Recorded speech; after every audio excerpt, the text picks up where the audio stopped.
నువ్వేంటే ఇక్కడ? చెప్పండి మేడం, నా పాపను ఎక్కడికి పంపారు? ఉదయాన్నే నన్ను ఇరిటేట్ చేయకు. మర్యాదగా ఇక్కడి నుంచి వెళ్ళిపో. వెళ్ళిపోతాను.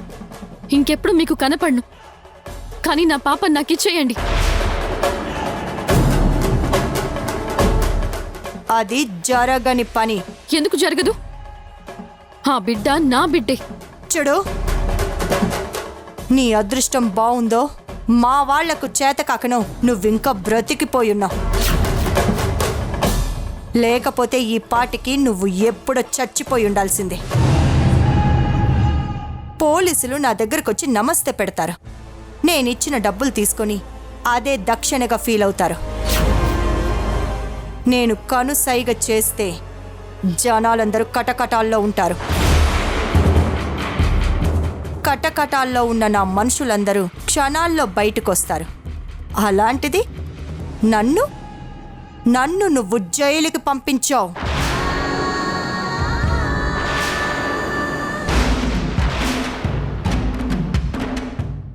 ఎప్పుడు పోలీస్ స్టేషన్ మెట్లు ఎక్కని నన్ను 2 గంటలు స్టేషన్లో ఉండేలా చేశావు.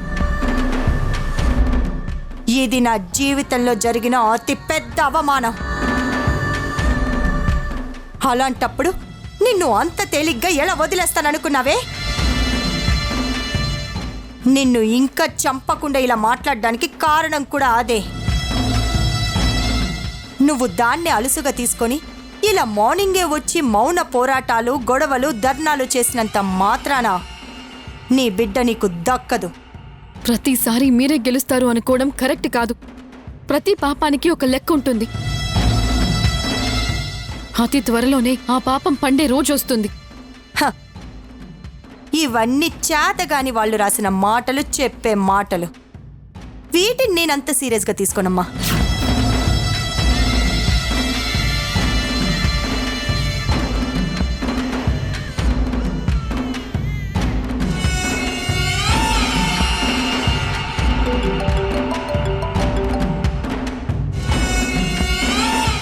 చెప్పు నీరజ. మమ్మీ, పాప ఎందుకో తెలీదు, నాన్ స్టాప్గా ఏడుస్తూనే ఉంది.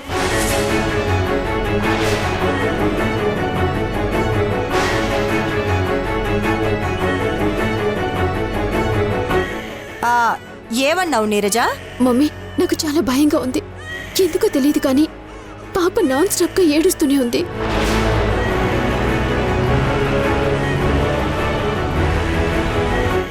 డాక్టర్ని కూడా పిలిపించాం. అంతా నార్మల్ అని చెప్పారు. పాప అప్పుడప్పుడు ఎందుకు ఇలా ఏడుస్తుందో నాకు అర్థం కావడం లేదు.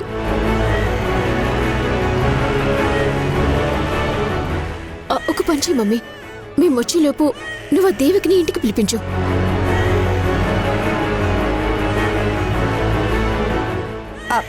సరేనమ్మా, నేను తర్వాత మాట్లాడతాను.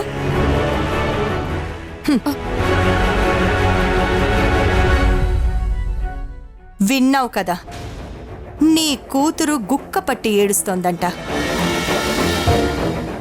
నేనేమీ అబద్ధం చెప్పట్లేదు, నువ్వే విన్నావు కదా. ఏమైందో తెలీదు. మొన్న కూడా ఇక్కడ అంతే, ఉన్నట్టుండి చాలాసేపు ఏడ్చింది. ఇప్పుడు అదే సిచ్యువేషన్ అక్కడ కూడా వచ్చింది. దానికి ఏం జరుగుతుందో నాకు అర్థం కావట్లేదు. మీకు దండం పెడతాను, దయచేసి నా కూతురు ఎక్కడుందో చెప్పండి. నేను వెళ్ళి చూసొస్తాను. ఏ ఊళ్ళో ఉందో చెప్పండి, కావాలంటే మీ కాళ్ళు పట్టుకుంటాను. ఏయ్, నువ్వు కాళ్ళు పట్టుకున్నంత మాత్రాన నేను కరిగిపోయే రకం కాదు.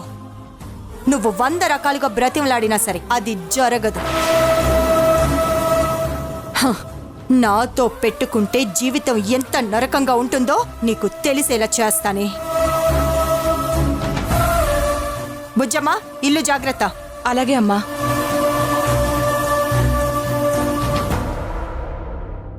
అయ్యో, నా బిడ్డకి ఏమై ఉంటుంది? ఎందుకంతలా ఏడుస్తుంది? భగవంతుడా, నా బిడ్డకేం కాకుండా చూడు స్వామి.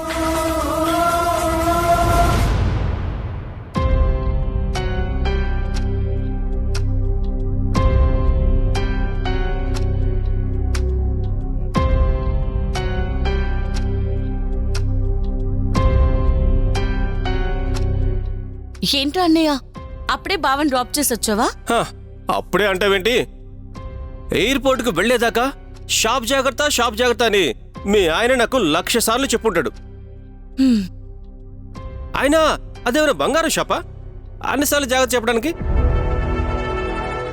మెడికల్ షాపే కదా, ఎవడెత్తుకెళ్ళిపోతాడు చెప్పు? ఈ 4 రోజుల్లో మీ మెడికల్ షాప్ నేనేమైనా తినేస్తారా ఏంటి?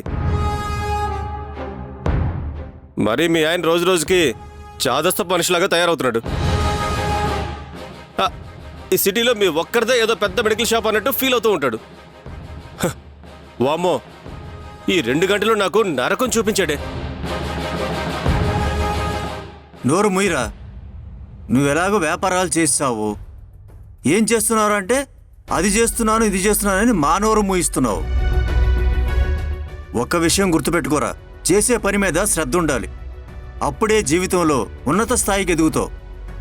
అది మీ బావ నమ్ముతాడు. తన దృష్టి అంతా ఎప్పుడూ వ్యాపారం మీదే ఉంటుంది. నీ దృష్టిలో అది చిన్న వ్యాపారమే కావచ్చు, కానీ మీ బావ దృష్టిలో మాత్రం తను వ్యాపారాన్ని ప్రేమిస్తాడు. సర్లే, నువ్వు నా క్లాసులు పేయకుండా ఆపుతావా? ఎందుకీ దేవకి యశోద వచ్చిందా? రాలేదురా. రాలేదా? రాకపోవడం ఏంటి?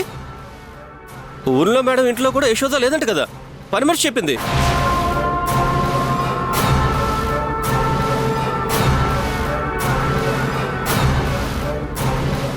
నాకు అనుమానం వచ్చి ఆ సైంటిస్ట్ ఇంట్లో కూడా చూశాను, అక్కడ కూడా లేదు. అసలు ఈ యశోద ఎక్కడికి వెళ్ళినట్టు? అదే నాకు అర్థం కావట్లేదురా. ఉంటే ఆ ఊర్మిళ దగ్గరే ఉండాలి, లేదంటే మన దగ్గర ఉండాలి. ఈ 2 చోట్ల లేకుండా ఇంకెక్కడికి వెళ్ళినట్టు? ఒకవేళ ఊర్మిళకి కోపం వచ్చి యశోదని చంపేసిందా?